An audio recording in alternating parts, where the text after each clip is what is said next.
Welcome to another episode on Christians in the Matrix. Today we're going to talk about media. Me and Mark are going to talk about what the America's founders meant when they said they wanted a free press, why America's founders wanted there to be a press, and what happens when the press is no longer telling the truth. It's a topic that is lost on too many folks here in 2026. But first, hey, I love that you want to bring your Christian faith and apply it to all of life. So much of contemporary Christianity wants to have a private faith, a prayer closet faith. Who's against prayer? Not me. But too often we want to have a prayer closet kind of faith that doesn't have application for everyday life. And me, I'm going to tell you honestly, I abandoned what? 30 years ago, I abandoned a privatized, for me only, me and myself and I kind of Christianity. It's not missional. Worse, it's not biblical. The Bible shows that everything matters to God. I mean, go read the Old Testament for a little bit. You'll see He cares about how we care for the land, animal husbandry. He cares about sexual standards. God cares about national boundaries. He cares deeply for the unborn and orphans and widows. He wants us to bring His revelation to bear on culture. The Scriptures show that we should be pleading with governing powers to heed the holiness of God, the wisdom of eternal God. In short, the Bible wants us to be salt and light. But I mentioned mission. Do you, my listeners, support any Christian mission? No? You don't? Well, then go and sign up for a pledge at Patreon, Patreon. Go to Patreon, or you can go to the Uncensored Unprofessor webpage, which is uncensoredunprofessor.com, and there's a button, several buttons there. Sign up for a pledge at Patreon, a pledge of $10 or $20, $30, $100 per month. Those pledges help me pay for utilities, electricity, heating, natural gas, blah, blah, blah, as well as equipment, multiple website applications, subscriptions, website hosting, RSS feed hosting, and more. Go to Patreon and support the UU. And hey, I thank you for your prayerful consideration.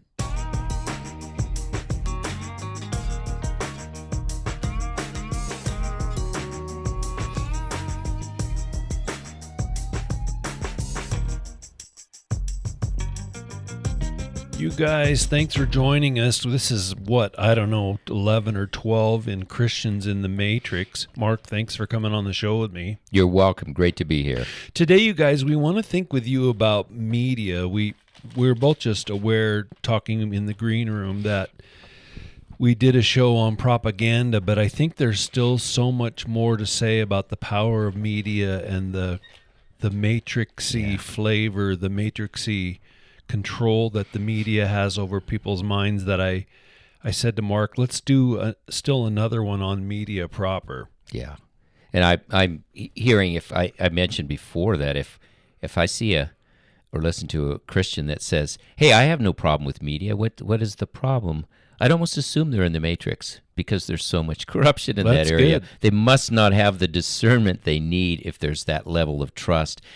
And there is too much trust in it. And I think that's why we want to share some of the things. It'd be one thing if they said, hey, I learned this one thing the other day. Yeah.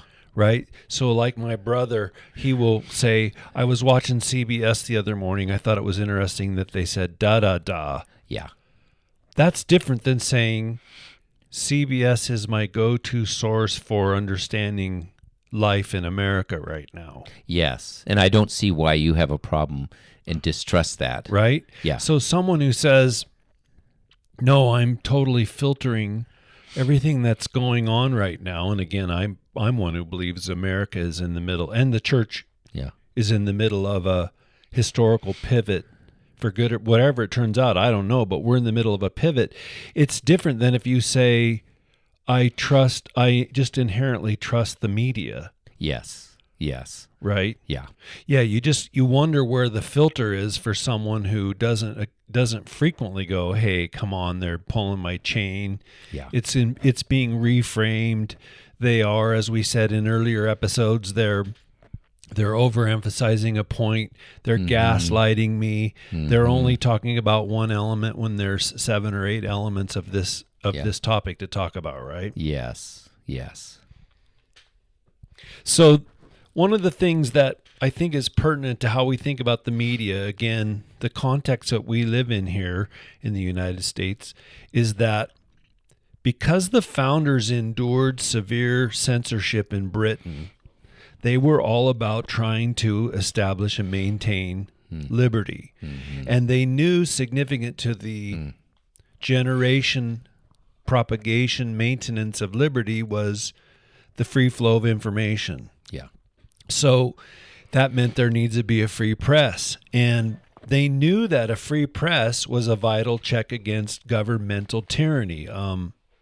They knew that a free press was essential for maintaining an informed citizenry, because they knew we couldn't make good decisions. We knew we couldn't make good decisions about the nation, the political fabric of the nation, the moral direction of the nation, the economic direction of the nation, without good information. Yeah. And so they wanted a free press.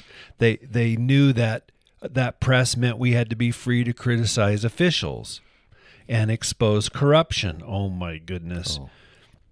The guy I saw today on the news said we were talking about 15 million, then 250 million, then $1 billion in Minnesota. He said then the number went to 9 billion. And he says, and I'm telling you now that number's probably more like, since over the last 20 years, we're probably talking more like $100 billion. Wow.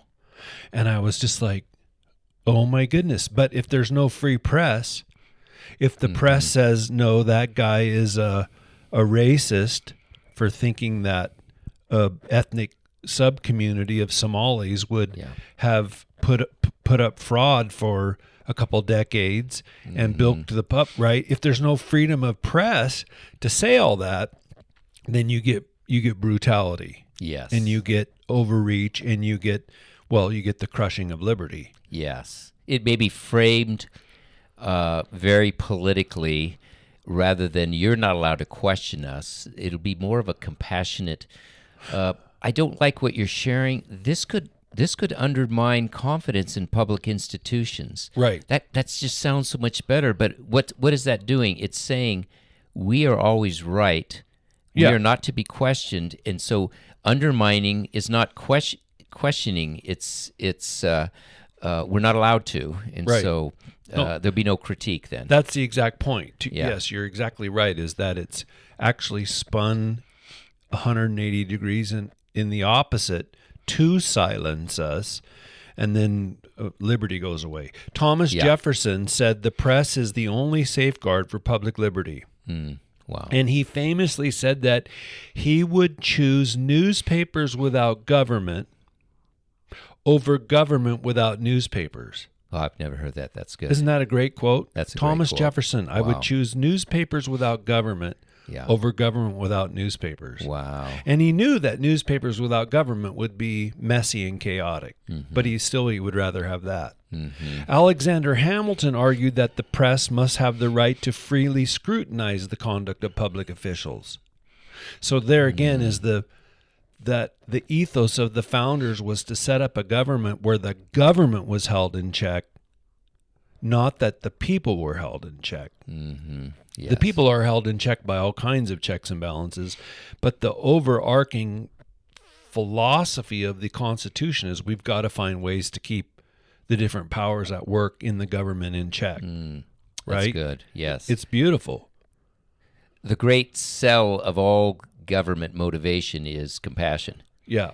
You know, you had 3 choices here, Ed, but we love you, and we realize those other 2 choices were going to hurt you. Yeah. So we're only giving you the one choice. And they're going to do that with free speech, too.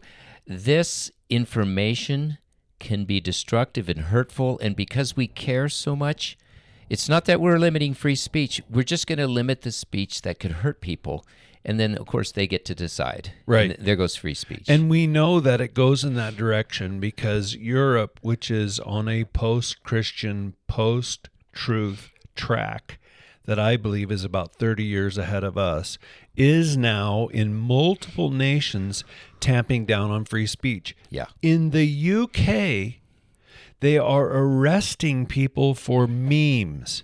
Now, we saw a couple of those happen under the Biden administration, but in the UK, this is widespread. Yeah. You will go to jail for a teasing, mocking, jeering, exposing meme. Wow. So we know it goes in that direction. Yes. John Adams said the liberty of the press is essential to the security of freedom in a state. It should not there be restrained. The press has to be free.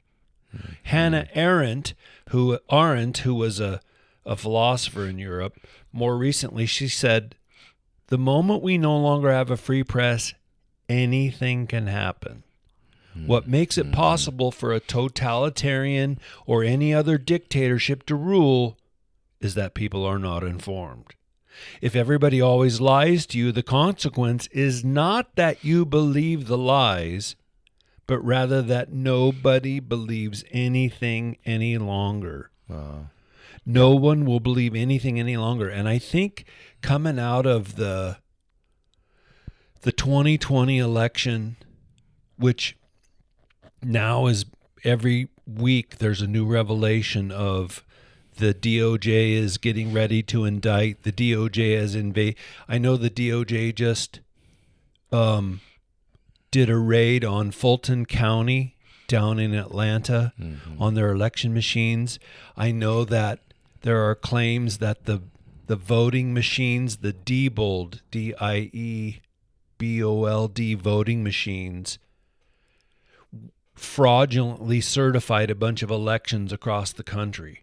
Now that we're seeing what happened in the wake of that election, but also, as you and I have said many times on the show together, in the wake of COVID, where every last crazy totalitarian thing was thrust upon us, the uptake is that people don't believe the lies so much as we don't believe in anything any longer. And that's a really weird thing. I've noticed that in my own self. It's like, I don't know what to believe. Yeah. They start, at a certain point, they start giving up. And that's where I think, the entire experiment here in America of self-government implies that we do our job. Yeah. We can't check out. We can't check out. And I think what happens is they get overloaded or they just get disgusted. There's so many different reasons. People. Yeah. And that's why when I say the term mainstream media, what I get from that is your normative, corrupt lies, propaganda, hurting the sheep, controlling the narrative, paid to lie, and so that is what is the norm out there. Yeah. And you've got the much more minor alternative media, but it's growing and it's so encouraging. That doesn't mean I believe everything they say. Right. They miss it too. But there's an alternative media, and the mainstream is so wanting to say, this is kooky, this is minority, so it's not normal, don't trust it. Right. And yet the people are. And it's very encouraging because they're exposing a lot of things that the mainstream media simply won't discuss. No. I mean, again, when you and I were kids and young men, I remember the mainstream media would go out onto the street or to the Capitol or to the state capitol or to the factory, and they would have a reporter there telling what was going on, observing, and then writing down and telling us what's... Today, the media mostly parrots one another. Yeah. And you hardly ever learn anything new through the major media, whichever 12 of those you want to talk, because they're all saying the exact same thing. And they're saying the same thing because they don't have boots on the ground anymore. Yeah. Where they're out there gathering information because they don't any longer view their job as to keep us informed. Their job is to program us. Yes. And to propagandize us and to shape the narrative so that we will vote support do whatever they want us to vote support do. Yes. And if their feet get on the ground, it's calculated. I don't know if I mentioned before, suppose the bulldozer gets invented, they're going to go to each of the homes of the shovelers and see the family crying for the jobs lost. Will they go to the home buyers and saying, this is wonderful. This home cost me so much less because the labor cost to build this thing. They can choose which one they want to go to. Right. So when their feet get on the ground, it's still calculated. Yeah. It's still calculated. I'm thinking of, again, in Minnesota, that young kid. He looks like he's 21 or 22. His name is Nick Shirley. He's been doing all those videos, and they're really, really exposing a ton of corruption there. We have a local drinking establishment. I just saw it on X that named a drink after him, the Nick Shirley Temple. And it's a non-alcoholic drink to honor this kid because he's a Mormon. Yeah. And he's going out there just as a Mormon kid who's like, there's a story to be told. There's information the American public needs to know. There's information politicians need to know. So I'm just going to put it out there.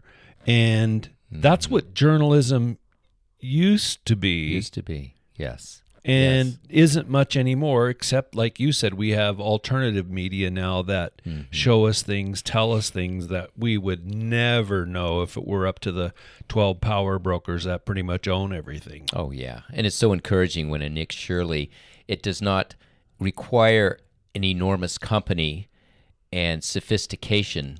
An average person can figure a lot out and expose a lot right now, which is really encouraging. It is encouraging. Yeah. One more quote, because this is from famous existentialist Albert Camus. He was a French author. He said, "A free press can, of course, be both good and bad, but most certainly without freedom, the press will be never anything but bad." Mm-hmm. Right? Yes. Once the press is controlled, and again, last week I saw that now there's open proof that the Biden administration was going to Facebook, Google, Twitter, YouTube, and openly putting pressure on them through the FBI and others to censure conservatives and conservative viewpoints. Yeah. Once that press is no longer free, it can't report anything but bad. Yes. Yeah. People will never hear the other side. No. Yeah. Wow. Why this matters to me as a theologian, as a Christian, a Christ follower, is because, and this is where the logic of the founders went, God's will for humanity involves liberty. It's not just a philosophic discussion. It's not just a political discussion. How conservative should we be and how liberal should we be? The Bible says God's will for humanity involves liberty, substantially involves liberty. That's the whole Genesis account. That is the root of the Exodus story. People should be free, right? And there's no way we can be free without a free flow of information. Yeah. So that's good. We need the press. Yeah. God bless people with integrity in the press. God bless a whole bunch of freelance journalists right now, like Nick Shirley and others who are actually risking career. When I see them, sometimes I say, Lord, keep them safe, because they got to be some of the most hated people in the nation. Oh, yeah. The powers have to hate them for telling the truth. Yes. It's getting exposed. And the media may catch up afterward reluctantly. Right. But he forced the issue. Right. They don't want to appear as dinosaurs missing out on a lot of stuff, that they were the last to show up, so they've got to jump in at a certain time, but it's reluctantly. Right.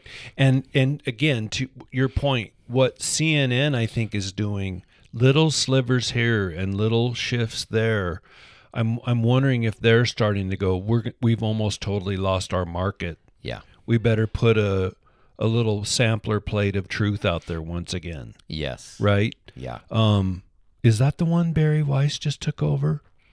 I think that's or did she CBS? CBS. She may be doing the same thing too. Yeah. Like, we are going to totally have to close this building up and all our local satellite network stations if we don't start actually putting truth out there on the market. It's a common factor in the left when they say, we've lost 50% of this propaganda and lie, so let's have somebody come in giving the 50% truth that's obvious and then manipulate and maneuver it because they'll trust them. They're not going to give you the 100. They're going to give you the 50 that was already been destroyed, and have somebody come in with that. Right. And so it's I think that's what they'll try, and you'll trust them because, wow, they're on my side. No, they gave you the 50% that you already know and got exposed without their corrupt media side. Yeah. No, there's lots of game playing. It's it's very calculated. It is. It is. And that's where I know you said you want to talk about discernment later. That's where we have to be calculated. Oh, yes. Right? We do. You've said it so many times on our show together, the scripture teaches that there are evil men who conspire. Yeah. Is that a specific verse? There's 2 verses in, I think, of the Old Testament that talk about, I think one might have been a prayer by David, the evil men conspire against us. And but there's 2 times they conspire, and I'm like, why is that such a far-fetched concept for a Christian that evil men would conspire unless they're in the Matrix and have been thoroughly Americanized? Right. Because that's not unusual. That's just how things are done. Right. So the notion that they would take a sliver, a chunk, a slab even, as media stations and put that out there for us in order to preserve some element of credibility, all the while they're spinning everywhere else, is not only not fathomable, it is actually the case. It's the case, right? Yes. Yeah, it's normative. Yeah. I go back to motivation. If the motivation is to herd the sheep and control the narrative, as opposed to express reality and truth, anything goes. Right. There's no rules here. Right. So what you're saying there, controlling the narrative, makes me think, again, all the flashpoint right now is in Minnesota. Mm-hmm. And the noble nurse, Alex Pretti, totally noble, right? When Elizabeth Warren and others are standing up talking about him, you might think this guy was blooming St. Francis. Yes. All he did was go to the wounded and care for them. And then you find out, because you can see now on the other video from a week earlier, he's assaulting that ICE SUV, spitting on it, kicking on it, finally breaks the tail light out of it. And I go, okay, wait a minute. It's possible a guy just has anger management issues if we started out that way. Except we're learning that there's a whole playbook. There's a whole playbook for the protesters. They're strategically getting together in training sessions and talking about, when you are on site, here are the things you do. You blow your whistle, which will agitate them and frazzle them. You yell at them, you insult them, you throw snowballs and frozen water bottles at them. There's a whole playbook of things you do, including going up and getting in the way of the vehicles. This is not just people who are noble protesters. It's a playbook of things to do, including that when you go into that scene, you get in the middle of the street and take control of the street. You start directing traffic. Which was what happened at the Renee Good situation, right? She was with her truck flagging people by, like, come on now, it's okay to go. I'm the one who's telling you can drive by me. Don't listen to the I. There's a whole playbook that when you see Alex Pretti in light of that playbook, then you move him a week later to the other intersection. You're like, oh, crud. This is a terrible thing. Yes. Yeah. But he's following a playbook of agitation. He's had encounters with these guys before where I don't know if he was arrested when he kicked that taillight out. He probably should have been. I would have been. Yeah. So now I see it in a different light, that it's not just noble protesters confronting white Nazi ICE agents. Right? There's a whole backstory that the media is not very well reporting this. In fact, they don't want us to know about all that. Oh, yeah. But alternative media people are going and exposing all this, and then you see it in an entirely different light. And that's one of the classics where you ask, what are they omitting? I thought, tomorrow I hear, did you hear that Ed hit somebody? And I'm like, wow, really? That just doesn't sound like Ed. I'm sorry to hear that. In fact, I'm going to Bible study tonight. We're all going to be praying for him. We're all going to be praying for him because that seems kind of carnal. That's not what Christ would do. And lo and behold, later I find out that, there was somebody that had a knife and tried to attack him. Oh, I didn't get that part of it. Oh, okay, there's a different. Now multiply that good. 1,000-fold, and you have my relationship with the mainstream media. Right. I do not take their information and presume it's correct and then make a decision. I put it on the shelf and say, that's one reporter's opinion, probably corrupt and a lie, maybe true, because they give 2% truth. So I'm going to compare it. I'm going to look at other things, but I will not make a decision on, I need to go to the Bible study and have Ed pray. We pray for Ed. Yeah. No, that's from the presumption that information was correct. And so how many times do people assume that the narrative is correct? So good. And then make a Christian decision based on that. I'm like, you can have a good decision based on a false premise, and it becomes a bad decision. Yeah. If they made a mistake on my medical exam and say I have 2 months to live, and there's nobody, let's say I'm single, there's nobody else around, I sell my house and take a trip around the world, that's a good decision if you only have 2 months, maybe. But if you wind up finding out you didn't, that's a bad decision. So right. I don't make decisions based on presumption of honesty in the media. So good. I do take it in, but then I'm taking in other viewpoints, other angles, and I'm amazed sometimes you hear a particular situation, event, or scenario, and then you get the real one and you realize they just plain flat out lied because they omitted this. Right. And so I'll look at that lie, and then you just watch it. Where does it go through the system? Yeah. And it's a very good tell on where sometimes it gets picked up wrongly by honest people, but other times I can consistently see, wow, all the lies are picked up by this part of the media. Yeah. All the lies are picked up by this newspaper. And then you start to see a pattern. Okay, Yeah. I'm getting a list of distrustworthy people, and I'm getting a list of straight shooters. Yep. Are they always perfect? And I believe them always? No. Nope. But they're trying, and they're not actually trying to lie. They're trying to find the truth, and they might miss it sometimes. But I trust them on another level than I would the others. I've watched the lie go through the system. No, it's exactly the case. It calls for a little bit of discernment, a little bit of caution, Yeah. a little bit of, well, I'll wait and see how this plays out. I was at the golf course the other day. The course was frozen, and so we were sitting in the clubhouse, a bunch of us who play together, and one of the guys there is a retired policeman from about 5 years ago from the Bay Area. And I said to him, Steve, if did you see that video of Alex Pretti being shot? And he says, yeah. And I said, so as a policeman,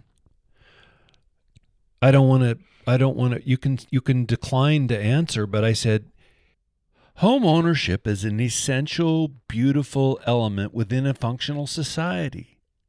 Done right, it's a time-proven way to move toward financial success. Taking care of your home produces a certain lifestyle. You have attention to detail, pride of ownership, industry. It all enhances your sense of agency, your ability to navigate life, and we do better with our homes when we treat each task with excellence. So if you live in Southern California and you need your roof repaired or replaced, don't hire a dingy, unproven, cheap contractor. Hire a pro. Get the job done with skill and professionalism. Me, I recommend Gallerini Roofing. Give them a call at 714-244-6567. They've been in business for decades.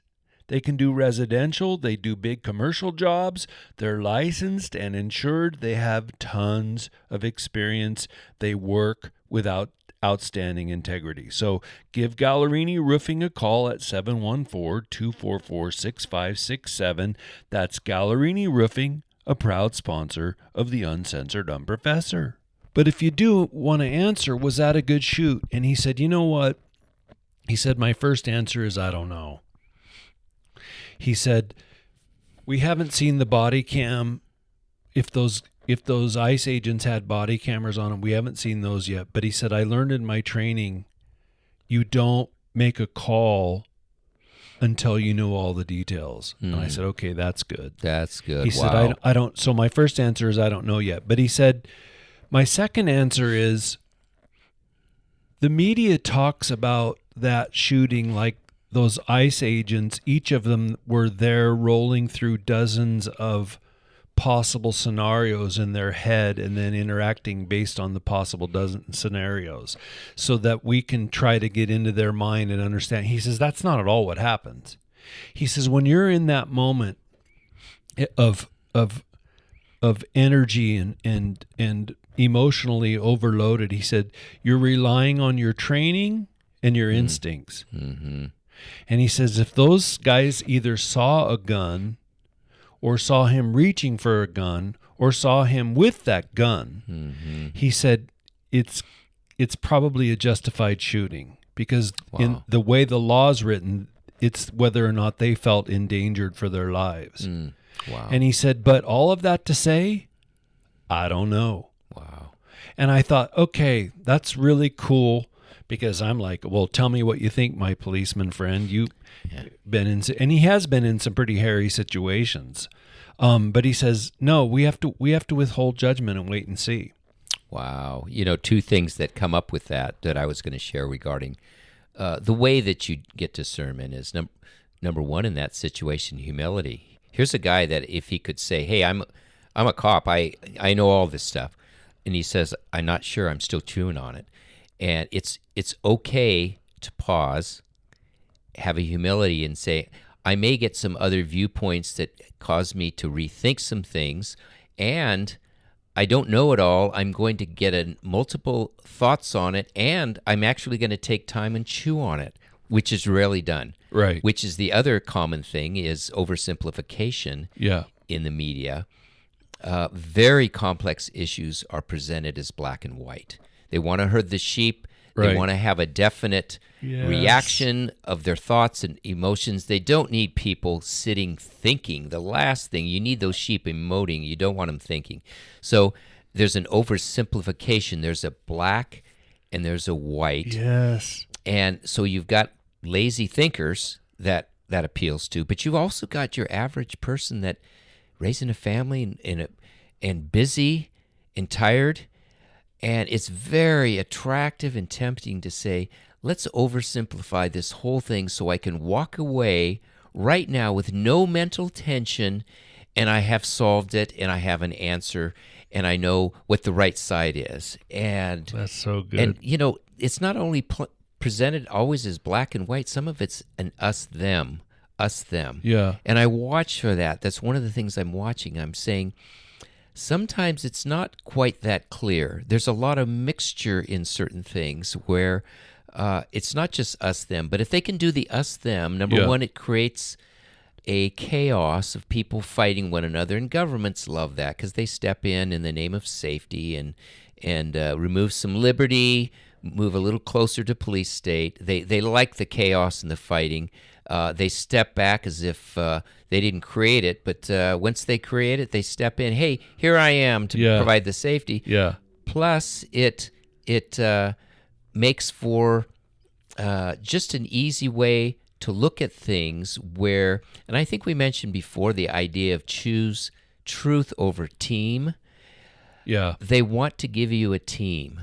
This is your team. Stop thinking. You can rest your mind when this particular political party your particular denomination, this particular person, you root for them. Stop evaluating lots of truth. That takes too much thinking. Right. You're busy, you're tired.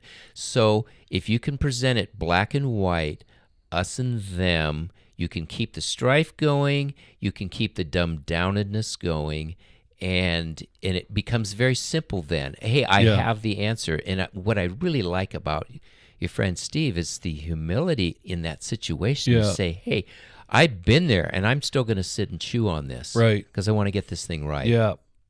I just think hearing you work through that, I tend not to buy the evolutionary narrative, although I always think it's fun to think how it all happened. But at some level, to move it way back to a really basic level, we're just sort of tribal creatures. Mm-hmm. The only way you existed out on the Serengeti plain against all the things that wanted to eat you was to have utter, absolute allegiance to the tribe. Yeah. Right? Yeah. And sometimes you watch what's going on in, goodness sakes, in 2026, and you just think, it's just so tribal. Mm-hmm. It's so tribalistic.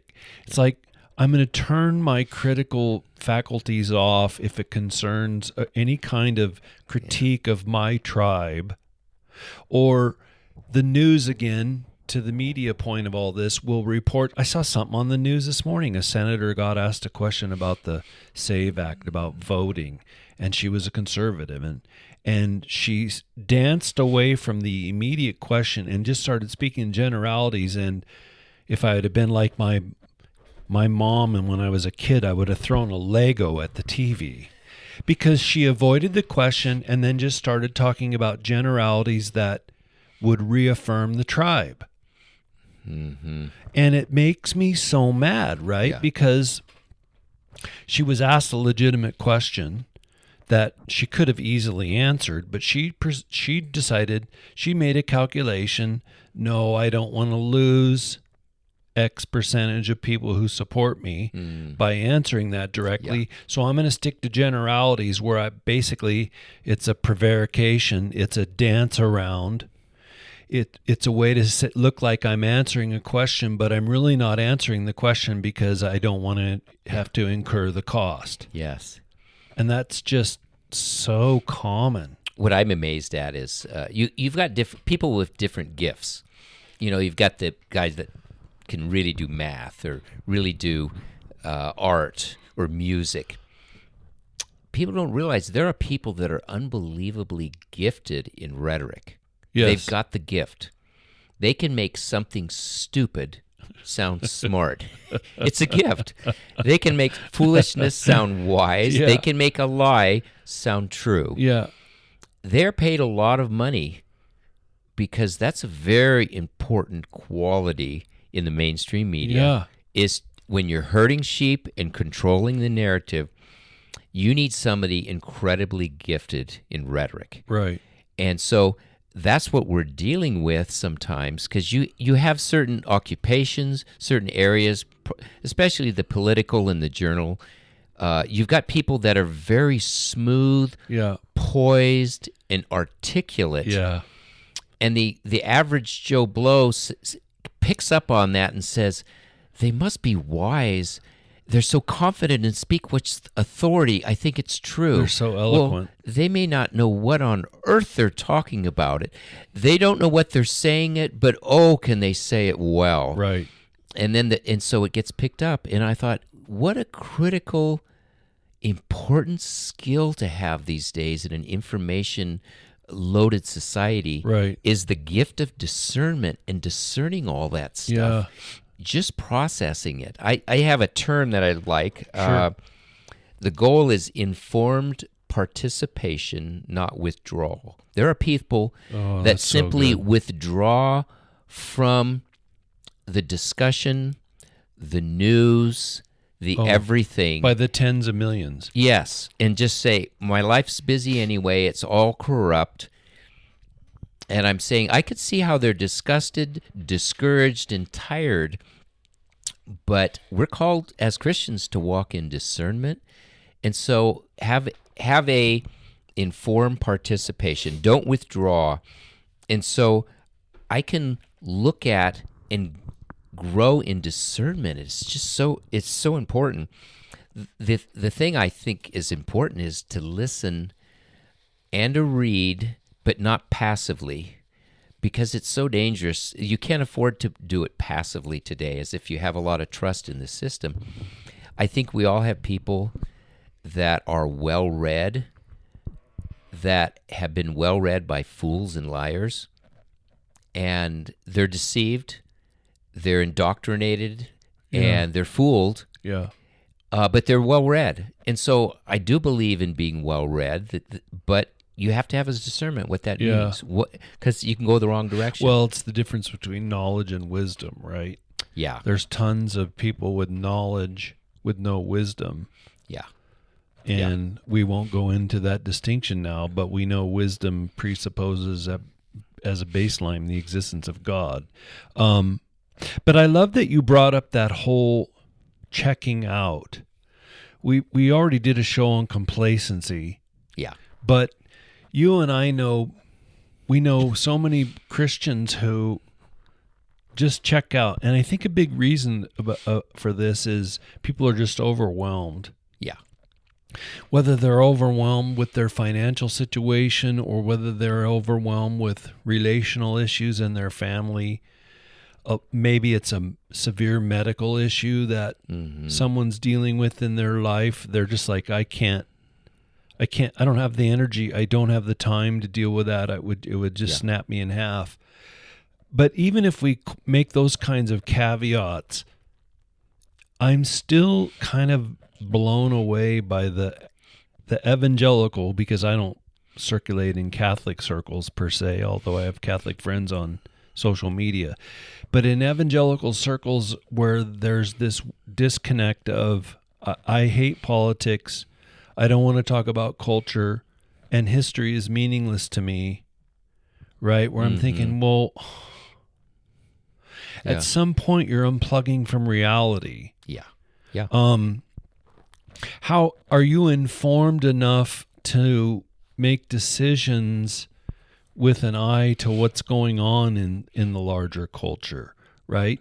Because eventually that's going to affect your parenting, your marriage. It is going to affect your economic outlook.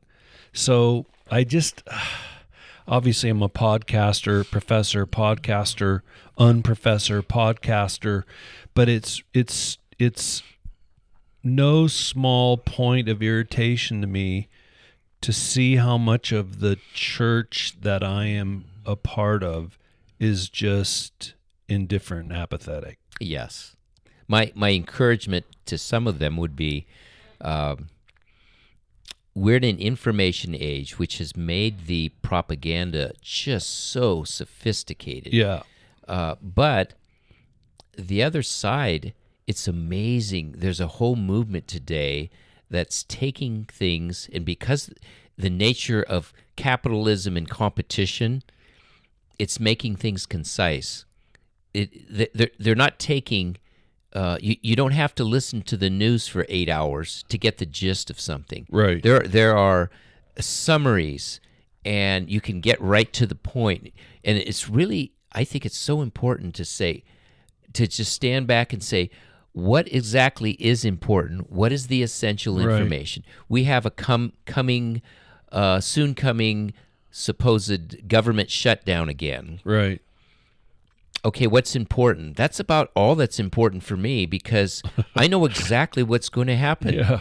Each party will bicker for 2 or 3 weeks, and then they'll start spending too much again. Yeah. And it's called history, and that's part of right. what I evaluate when I'm evaluating. Is history repeating itself here? Yeah, this is kind of the norm.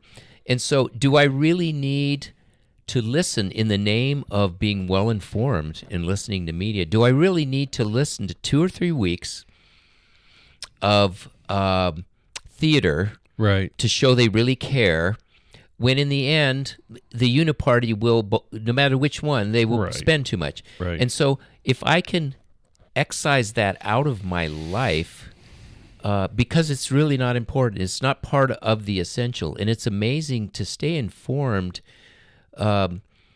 If this congressman is having an affair, do I need to know the details? Right. No. It's this is called history. People sin. Right. But I do need to know, can I trust this person in this situation or that situation? And so I stand back and evaluate that, and then I'm not wasting a lot of my time. Right. And I think that all goes to something we've talked about multiple times together, is having trusted sources of information. Yes. Your own local community, wise people you trust. Hopefully you have news outlets that generally are over the target, right? Yeah. Not that we trust them all the time. Yeah.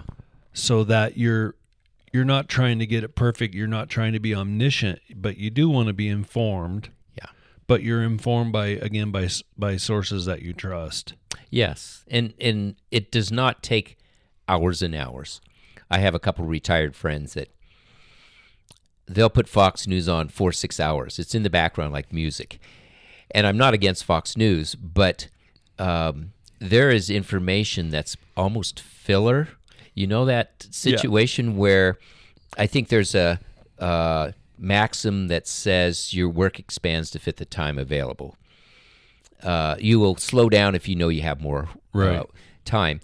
There's another one in the journalism, the time expands to fit the airtime available. Yeah. And so if it takes a half an hour to say this news concisely, but they have 6 hours and people will listen for 6 hours, there's going to be a lot of filler, and you're going to get that. There's going to be 2 hours of party bickering over the budget. And none of that means anything. And so I really think when you want to be informed and you want to get in media, find the people that are concise. They can summarize it and figure out what is the issue here. The rest is theater. The rest is filler. It's bogging me down. It's tiring me. And it's to me, it's like a conservative option to the soap opera. Yeah. You're just filling it in. When I was a kid, I distinctly remember, especially in elementary school, laying on the apartment floor with our record player and putting my parents' 45 albums and laying there on the floor watching that record spin and listening to the music. And I loved it as a kid doing that. Yeah. But sometimes the needle would get stuck and it would just say the same line over and over and over and over and over. And a lot of the news is like a 45, well, it could be a 33, but a 45 that just gets stuck. Like you've been out of the room for 2 hours because you went downtown and you come back and that record's been stuck there for 2 hours playing the same 6 notes and a million times over, right? Yeah, the media is really good. That is so important of a trait to evaluate, to decide, is it important? It's on the front page. They've repeated it a number of times. Right. It's not important. But that, again, goes to the way the media will work, right? And this is how they normalize things. Yeah. Is to say the same thing all day long or all month long. 6 feet will keep you safe. One more vax to slow the curve. Yeah. Right? I don't know how many times I heard one more time to slow the curve. And then I would hear that 55 times all day long if I was listening to the radio or watching local TV. Just one more time to slow the curve. Yeah. So they normalize it. My wife Tanya said one to me today. She said, I listened to your guys' show on propaganda. I said, you did? She says, yeah. And I said, do you like it? She said, Ed, I was hanging on every word that you said. I said, you were? She says, yes. I said, oh, honey, I love you so much.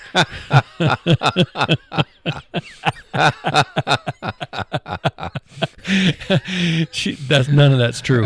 She says, what I thought you guys were going to say and didn't say is how the media normalizes things. So I said, give me an example. And she said, the whole homosexual subculture began to be normalized through the TV show Will and Grace. Mm-hmm. And the Will on that show wasn't flaming gay. He didn't have all the affect. He wasn't immediately doing gay things like you can see on pretty much. He was just a gay character who they treated as normal and they normalized. And that really helped open up the door to further normalizing what prior to had been aberrant, right? And now today you cannot watch a major media syndicate TV show, a police show, fireman show, detective show, reality TV show. You can't watch. For years I liked watching The Amazing Race. For years I liked watching Survivor. You cannot watch any of those shows today where you don't have a homosexual character put in front and center.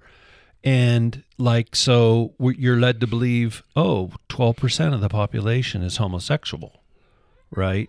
Well, all of that was done via the power of repetition in the media, in TV shows and movies and other, that normalized something that hadn't been. And probably to anybody who's 35 or younger listening, you're thinking, geez, Ed's quite the homophobe. No, I'm just telling you how this happened. It didn't used to be this way. I think when I was in high school, there was one homosexual kid, and none of us particularly cared, and none of us bothered him. And now today, 10% of the 10% of the high school class is homosexual, and 22 of them are detransitioning, or whatever the bleep that means now. And it's all been normalized. It's been agendized through the repetition that you were talking about. That 45 record just gets stuck, and then after a while you think, man, there's only 6 notes on this whole album. Wow, that's good. The needle's stuck. And they don't have to be overt and rushed. There is so much consumption of media and entertainment now. They're going to win by incrementalism. They're just going to win, So same incrementalism, say more, because I think that's such a powerful concept. Yes. A lot of people, you're waiting for the frog to jump out of the water. Right. And it's got to, if they raise it a degree at a time, that's when, in that analogy, the frog won't jump out. He won't notice each step. If he were to be thrown in boiling water, an event, and it's something drastic, obvious, and I think the media doesn't have to worry about that. Hey, we're in no hurry here. People are consuming indiscriminately, completely not really critically thinking, consuming lots and lots of entertainment. Right. We're going to go a little bit at a time in increments, and the frog's not going to notice. He's going to jump. He's going to adapt. He's going to. I like that term you use. The normalization is what happens. It's a separate type of deception that's very subtle. He will incrementally be turned into froggy stew. Yes. Right, and that's where I care as a podcaster doing this whole series with you is the number of Christians, the percentage of the church. Lord help us, I don't know, is it 50% of the church that does not have the mind of Christ, not only on moral matters, but on the evaluation of reality as a whole, because they are the frog in the pot. That's good. And they get really mad at the rest of us who are saying, are you aware you're in the pot? And they're like, how dare you? You're in the pot. Right? I think of this lady I just saw on X. She's been making the rounds. Her name is Jennifer Welch. I've never heard of her before. I've never seen her on anything before, which is probably the part of the reason she made her post about how white evangelicalism is a cancer, right? And that it wants to both use itself as a shield and a weapon. And I thought, okay, well, we obviously have a different perception here. But I don't particularly care about what Jennifer Welch thinks. What concerns me is the percentage of Christians who will say to a Jennifer Welch podcast about evangelicalism as a cancer, yes and amen. And that's where I'm like, oh no, this this is a bad baddie. Yeah. This is a baddie that much of the church can watch a video like that and go, you know what? She's really on to something. And relate to it. And right? accept It's like, yes. oh no, you don't have the mind of Christ. Even if we want to make critiques of evangelicalism, which I'll do with you all day long, which I've been doing on this show for 8 years. Yeah. Right? It's probably who knows how many listeners it's cost me to be critical about my own tradition. Her saying that is so far off the mark because if it weren't for the Christians in America, the nation would be collapsing right now. Yeah. That's just the witness of history. Yes. Yeah. We are salt in many ways still. Yeah. That I don't think people realize. They don't realize it. No. Yeah. Did you say you had other points about discernment that you brought to the table? What were you going to mix in? I'll do a couple of quick ones. Yeah. You're understanding the techniques that they use to deceive. In the media. In the media, Okay. yes. Emotion over logic is a huge one. Oh, my aching back. Emotion over logic. And it's that subtle. If you're not looking for that, you're being moved with fear, anger, pride. I like to separate feelings. Are you still on that one? Yeah. Okay, keep going, because I want to say something. That is so important. And it's Emotion subtle. over logic. Separate feelings when you're reading. Separate feelings from facts. Both can be valid, but they're different. Yeah. They're both valid, but they're different. Yeah. And people don't separate You those watch two. a football game, Yeah. just because we're in the end of football season. The reporter rushes out onto the field, and she will ask the quarterback or the wide receiver or the linebacker, Larry, when you were in that moment, what were you feeling? Or, Larry, you guys are going to the Super Bowl. How does that make you feel? Yeah. And I'll think, okay, I suppose that's a question that you ask a football player.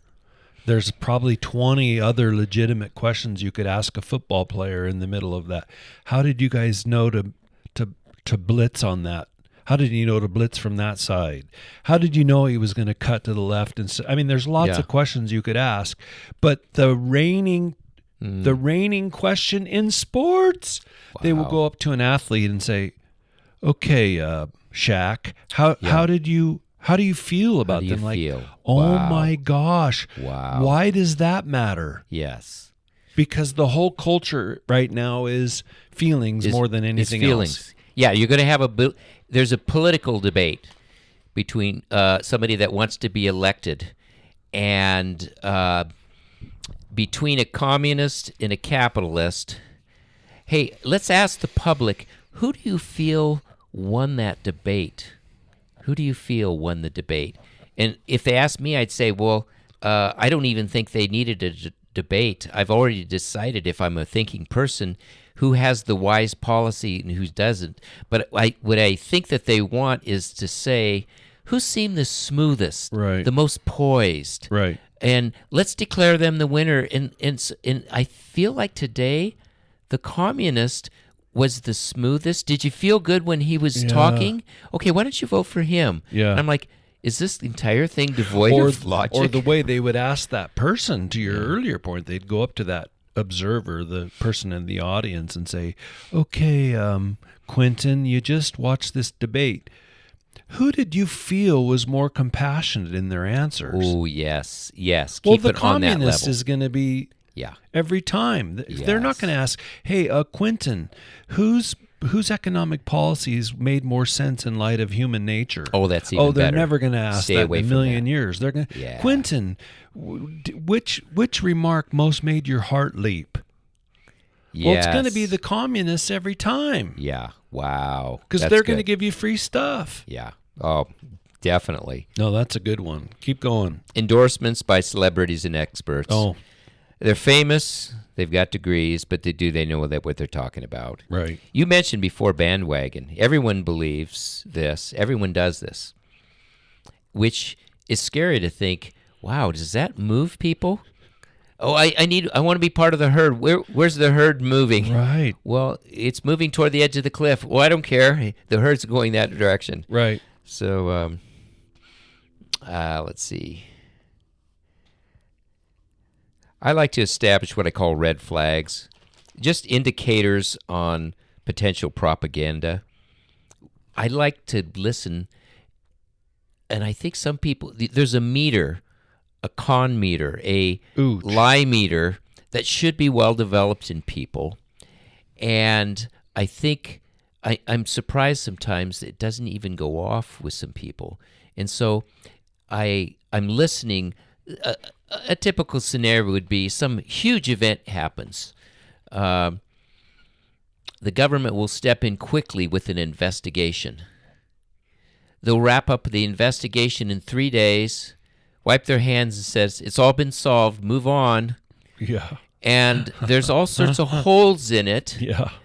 And then anybody that says, well, wait a minute, what about this, this, and this? Oh, you're a kook. Yeah. You're a conspiracy theorist. Right. We've done the investigation. It's time to move on. Yeah. And so I'm saying, how many times have I heard this? And so what I do, there's a red flag that goes off. There's a meter that says, now wait a minute. Yeah. We've got another investigation that was hasty, quick, wrapped up, and then persecutes those that ask some better questions outside the box. And so you have to have your meter going off. I'm so sorry to interrupt, but I did a show a few years ago, and it was based on a philosophy journal article by a philosopher professor about having a well-adapted bullshitometer. Yeah. Oh, that's good. And I can say bullshit because he was talking about your notion of red flag, that at some point, if you don't have a sensor go off, an alarm go off, hey, come on, you're jerking my chain kind of response, either you're not paying attention or you're just the frog in the pot, right? Yeah. And he defined bullshit not just as lying to us, but lying to us with the utter conviction that there is no such thing as truth. Wow. So you can say things to people, like when I'm watching people interviewed, I watch their eye movement or I watch their throat, and I know if they swallow or if they blink, they just might have got caught in something. Yeah. Right? Yeah. That flinch might have been a giveaway. But if you take everything face value, it's probably the case that your bullshitometer is not very well tuned. Yes. Right? Wow. If you're believing everything the major media are telling you, and you never go and say, I'm going to check an alternative source on that, your meter, your BS meter is probably off. And the first thing they're going to tell somebody with a functioning meter is, why are you so distrusting and cynical? Yeah. Is this the way you are with all of life? Right. Is this well, cynical? The way I always got told at church and at the school was, Ed, why do you have such a bad attitude? Yeah. I don't actually. I'm a pretty dang happy person. Yeah. I'm constantly singing while I do the dishes, and I love my dog, and I just have a pretty acutely tuned bullshitometer. Yeah. And when you're spoon feeding it to me after like 2 bites, I know to say, nah, I don't. That doesn't taste good. If you're in a negative situation, the person that's the realist is going to be accused of being negative. Yeah. And it's like, you know why I'm negative? Because the situation calls for it, and I'm a realist. And you're more positive, but it's because you don't actually see. Ignorance is bliss. Oh, my goodness. Well, you guys, we hope that helps you, because we're having these conversations again. We want to alert you. We want to prime your pump. We want your discernment to be tuned. And frankly, we want you to be edified in your following of Christ. Here's something that happens to me.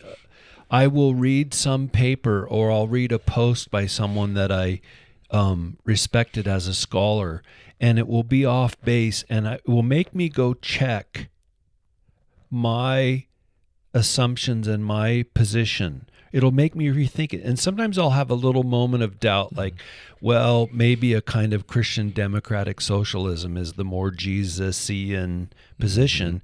And then I'll think through again all of the related values and commitments, and I'll go, no, it doesn't mean that. So that you can flinch and second guess and check yourself and land back inside of a Christian set of values is really key to why we're doing this series. Definitely. All right, you guys. Thanks for joining us. We're grateful. We're honored that you would think with us. You guys, please, until next week, everyone go and turn on your beautiful God-given brains.